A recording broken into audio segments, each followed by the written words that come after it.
Welcome back to the Budding Author podcast with me, Simon Ward, your host.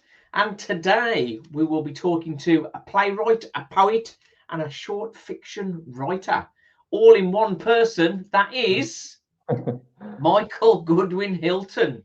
Um, just released What the Statue Thinks, collection of short stories. How is life with you, Michael? Life is really good. Thank you very much for asking, and thank you very much for having me on your show. It's an honor and it's a pleasure. Really excited to share these stories with an audience, with whoever might have the interest in looking it up and picking it up. I've been working on some of these stories for, in some cases, well over a decade actually by now. Some of these stories have been with me in very different drafts in various forms for a number of years in some cases, and so I'm very proud to finally be able to share them in their final form as it is. Yeah. It is quite a journey, isn't it? I think from my point of view, my first novel took me 4 years, but I think Hmm. there's so many people that write that don't Yeah. get to finish and publish works. So we Yeah. are in an elite group. Um, that's part of it. What inspired you to start writing to start with, Michael? In my life, or with this particular project, or both, or In your life, in because obviously the playwright and poet side of things, we need to talk about that as well. But right, of what course. started you off? Really, I mean, it almost I writing, it was something that was just always a part of me, even well before I even started formally doing it, I would say, in the sense that I was always a storyteller. From a very early age, I had this Right. powerful sense of myself as as a storyteller, and it kind of from a very early age, it just kind of it influenced how I saw the world, I think, and how I conducted myself in the world.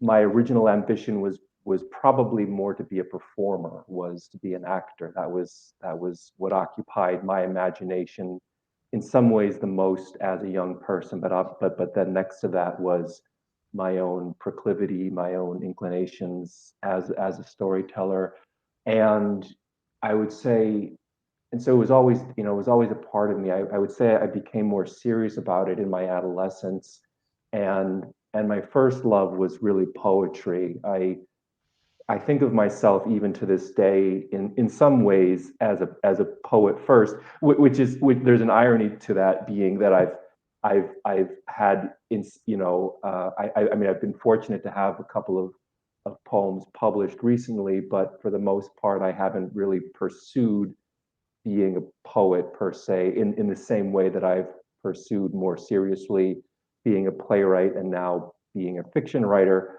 So in other words, I've been involved much less with actually being a poet, but somehow when I think of myself as as a writer, as an artist and an author, I somehow think of myself as a poet first. So that was my first love, and then playwriting came a bit later in my later adolescence. I And was, what got you into yeah, the please, sorry. playwriting? What, is there any where's the plays been published? Have you had plays published? I've had a series of monologues published in this, anthologies from the publisher Smith and Krause, which is a Ah, yeah. pretty well established publisher of drama, of short plays so I've had, uh, I was four or five separate monologues published in anthologies from starting in 2019, and then the most recent being 2020. And then outside of that, I've had a number of plays produced in New York, where I studied playwriting at Fordham University, and then I had some work produced off Broadway thereafter, as well as here in Europe. I live in Germany, and I've had a number of works produced in Luxembourg as part of a new works festival some years ago. I was very active with an English speaking drama group in Stuttgart, Germany, where I lived with my family until you know a few years ago when we had to move when I got a permanent teaching job down here Yeah. in Bavaria. So in terms of my production history spans Central Europe and in various uh, has been part of various theater festivals in the United States as Yeah. well. And You've yeah, so please. you've covered a few bases there. Yeah. What Let me what know if I get ahead of myself. Please. what would you say is your biggest challenge? What do you struggle with the most as a writer, stroke playwright? I struggle the most with, well, let me, maybe I'll start with what I feel like I struggle the least with. That might help me just a little bit. What comes most naturally is dialogue.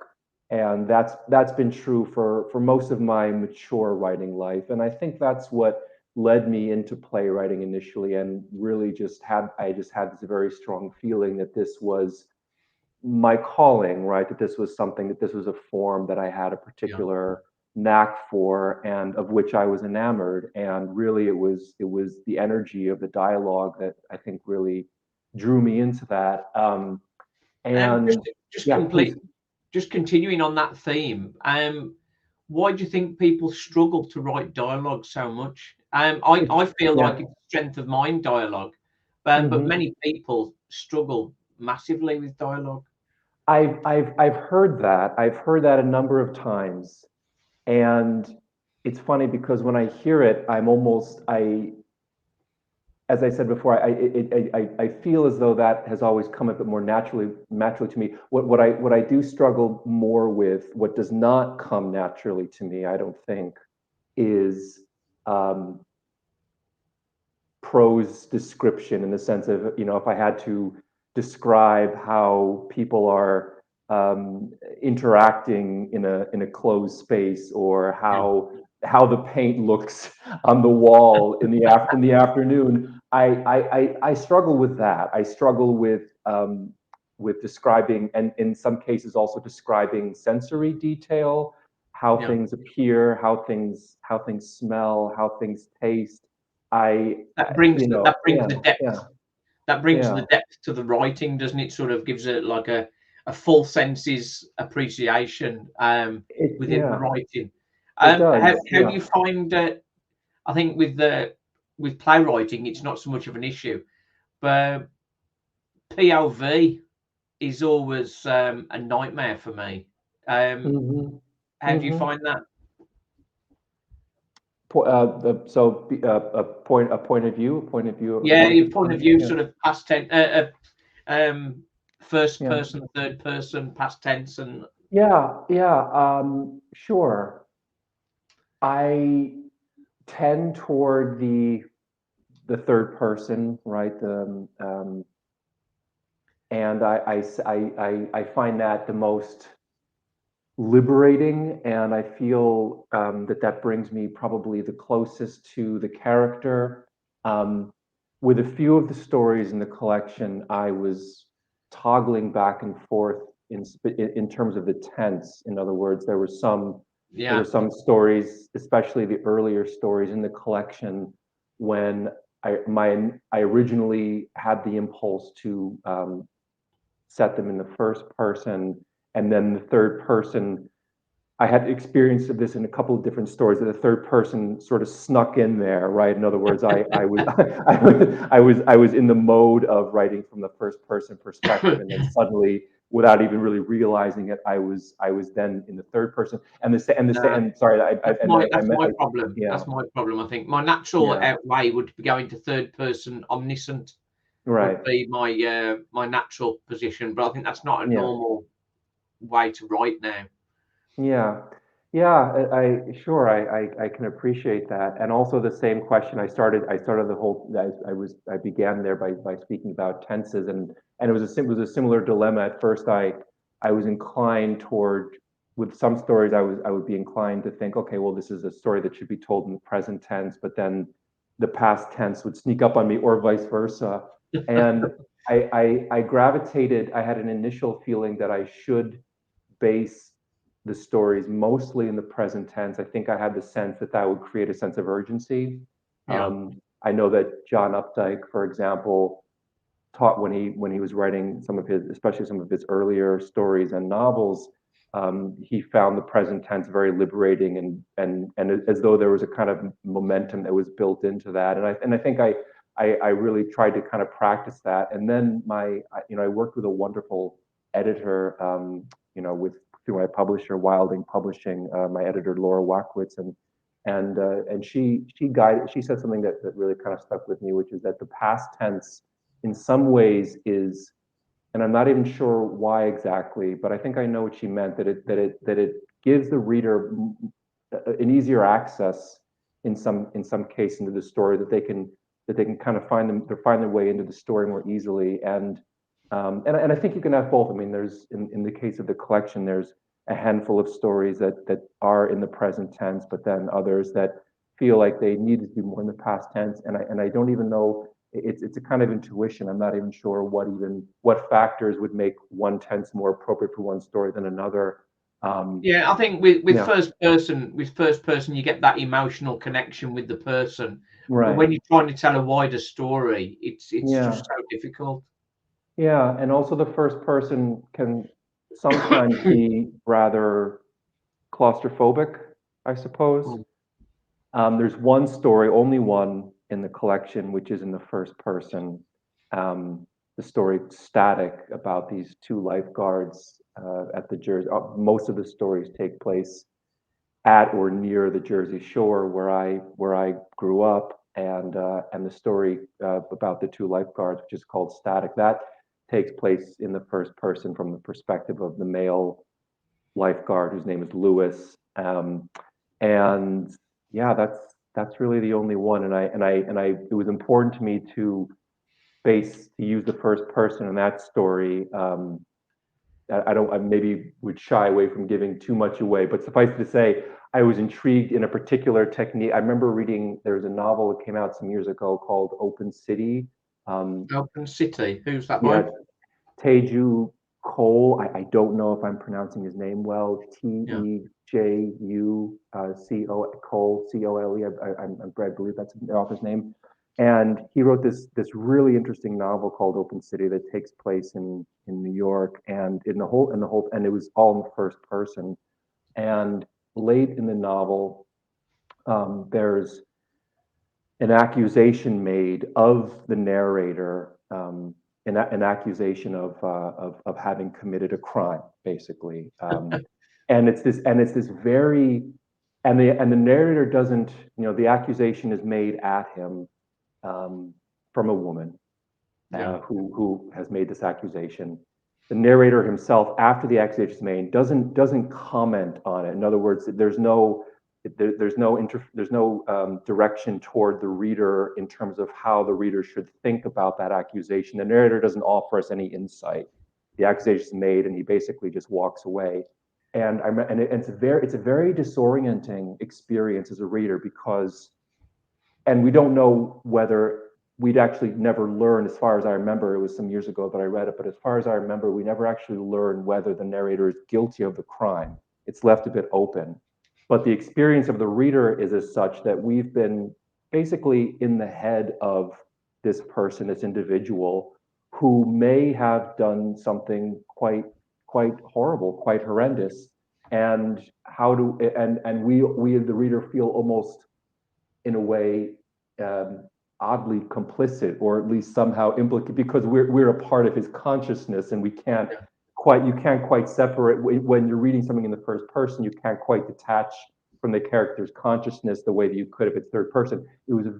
I'd never read anything like that. It was a remarkable experience, and I wanted to try to reproduce something to a similar effect, just that sense of being really Yeah. disoriented, that we're I think attached to this. Yeah, yeah, we'll put that in the comments, in the yeah, description, or that, to have a look at that.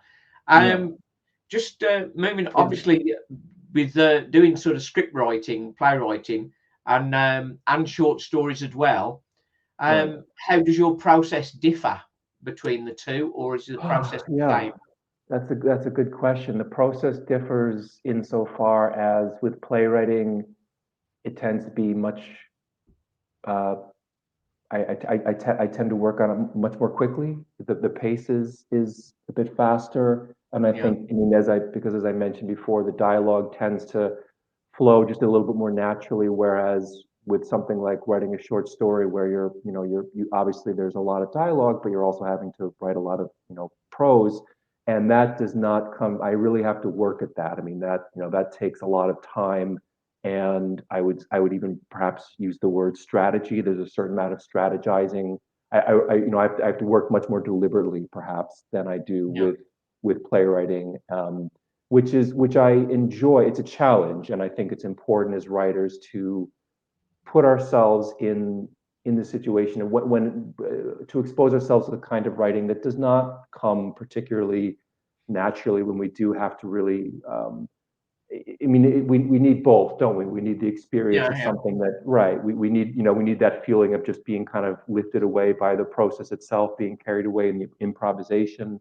But there's also something to be said, I think, very meaningfully about really having to kind of, leave your comfort zone and have a kind of process that might not come as naturally. So the difference. The question was how the processes differ, and I suppose one way of responding to that is that the process of writing short stories tends to be much more deliberate. I suppose in some ways a bit more, maybe a bit more cautious. I'm tempted to say somehow.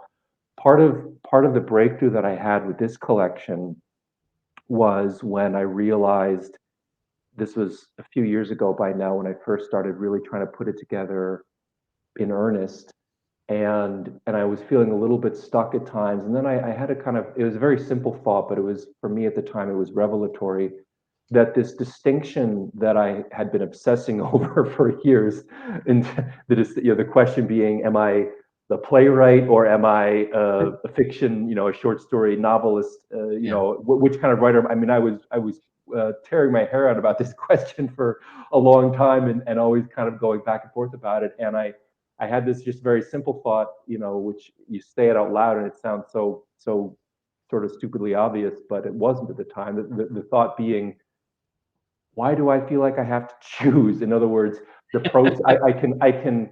Can't I approach the short story the way that I would a play in certain ways? And for what that meant for me practically was to really lean into the dialogue, right? And to really let the dialogue power the story through, to be kind of the spine and the pulse of the story in some ways. And then obviously to be employing a great deal of prose to, fill in, not just fill in the blanks between the Yeah. dialogue, but to also kind of carry the story along in its own way. But when I realized that really this distinction is an unnecessary one, that I can be the playwright even if I'm the short story writer, and vice versa to a certain extent. That was very I think liberating. I think some people, I think generally some people are much better with dialogue, and some are much better with sort of exposition. I Hmm. think sort of being able to be great at both is probably a big Yeah, challenge, isn't it? yeah, and I would like to think that I've gotten better with the prose description. What has, yeah, please.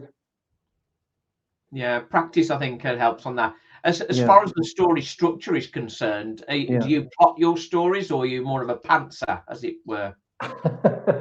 um, I suppose some energetic combination of the two. Again, I mean, with pretty much all of the stories in the book, there were so many drafts over the years, and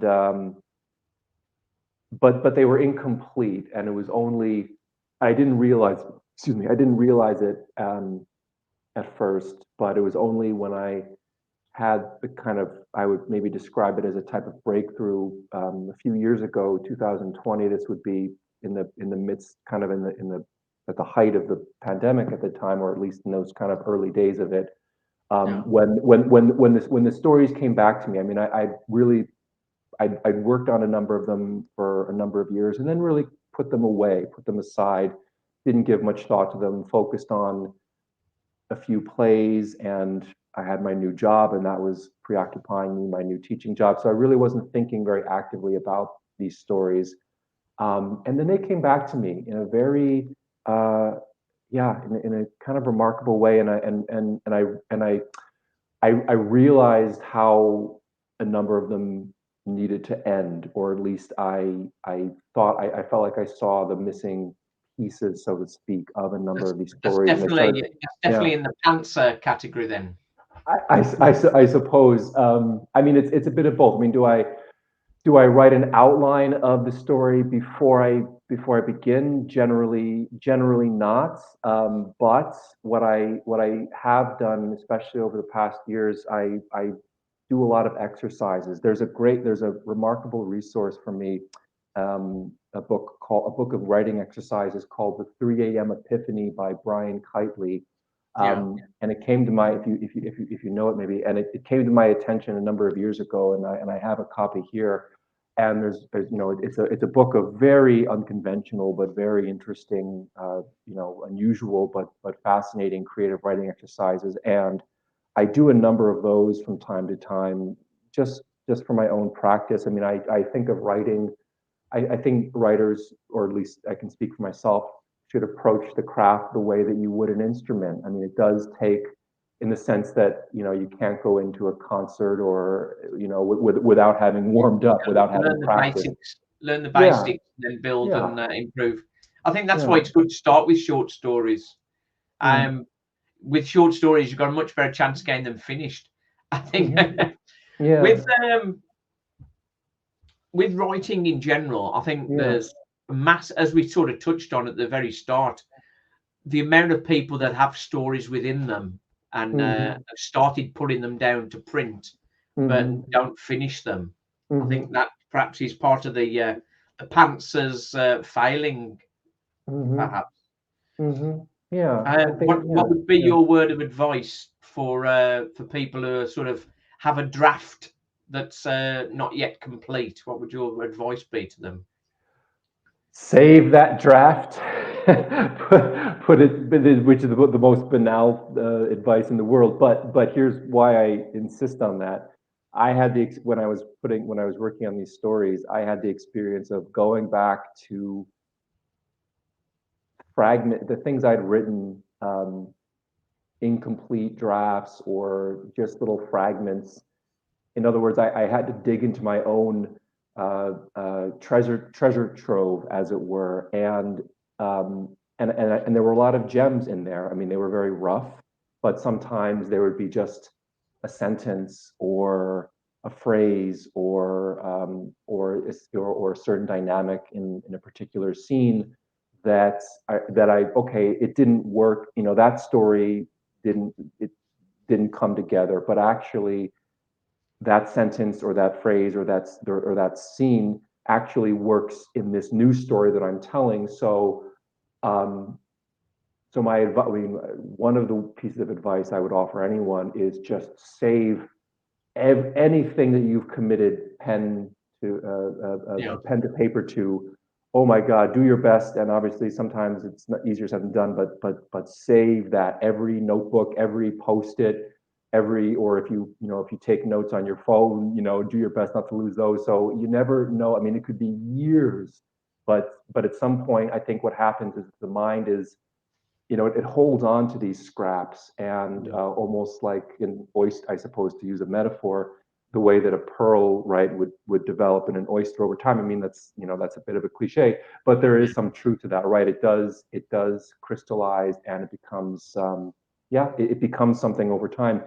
Again, that was just my experience with these stories, was Yeah. that a lot of stories that I didn't know how to finish at an early point suddenly became crystal clear just from one moment to the next. I mean, it was quite remarkable. Yeah. With with short stories, it's quite a strange one. I produced a short story Yeah. which didn't really hit the spot Yeah. with my readers, but I really enjoyed the character. So Sure. I've revisited that, and I'm now taking that into a fuller novel with a more Yeah. depth to the character, and more angles to it.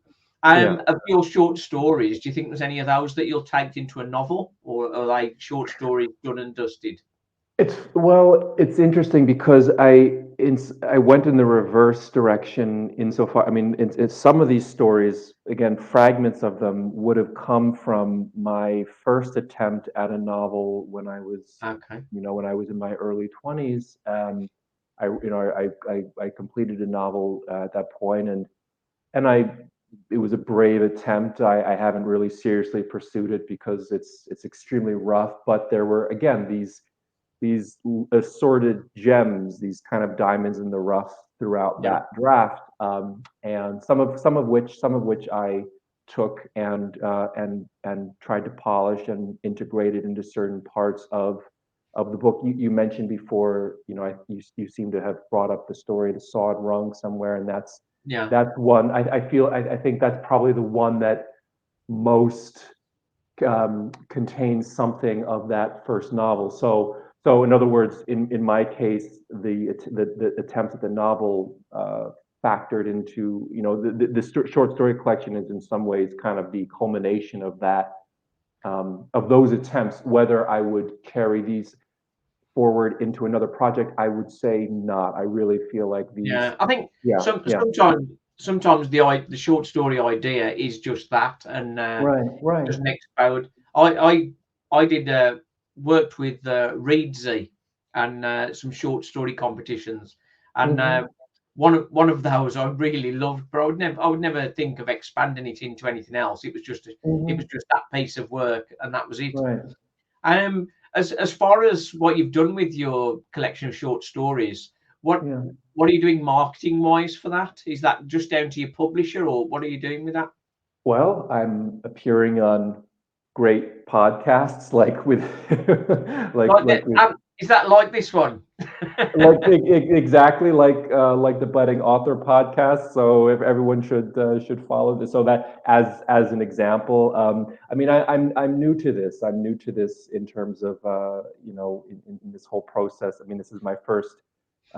It's not my first published work, but it's my biggest. It's my debut, right? Yeah, For all intents and purposes, it's my debut. So um, well, yeah. So I'm trying to, this is why this is such a great opportunity being on this podcast. I might try to join another one. I think my publisher is working on some opportunities, maybe with some potential pieces written up in some newspapers. I don't know. It's a bit of it's an ongoing process. I mean, the way that my publisher Abigail Wild, the way that she explained it to me was that the process is more of a marathon than a sprint, right? In the sense that it's yeah, the kind, yeah, that it's the kind of thing, especially with a work of literary fiction, you try to spread the word over time. You try to let word of mouth hopefully catch on to a certain extent, and you reach out to people. I mean, in my case, I've reached out to just anyone I can. I mean, my alma mater, or writing email lists to mentors, friends who have yeah. supported me along the way, using Twitter. I mean, It's Twitter is, so difficult to gain traction, yeah, particularly with just your first works out there. Gaining yeah, traction is a big challenge. yeah, absolutely. But it looks like you're setting on the right way. Um, the I hope so. who's your agent slash publisher for your playwright stuff? Well, I mean, I mean, the company with which I've published in the past would have been Smith and Kraus, and Yeah, that's to date, that's the only publisher that I've worked with. So that's the publisher I've worked with. So because Wilding Publishing my is my, yeah, moonshot yeah, my yeah. my moonshot is I've produced I've written a YA series that hmm I'm looking to put out to agents Yeah. for broadcast. Oh, lovely. That's Yeah. that's the moonshot. But I think we'll leave it there. We'll definitely have you back so you can Okay. tell us I hope so. about all your wonderful If I progress. if I was able to be coherent, I hope. And but it's been good. You've been listening to the Budding Author podcast, and it's important with a new show like this that people share it, subscribe to the channel, and share it on your socials, just to help get the word out there to listen to lovely stories like Michael's, of the journey of authors. Just picking up a book and reading a book is one thing, but to have an insight into their character and the processes they follow is well worth a listen. and well worth sharing with others. So thank you very much, Michael. Thank you very much for coming on. Thank you. Thank you for having me. Good one. Thanks for watching, everybody. Thanks for listening. Cheers.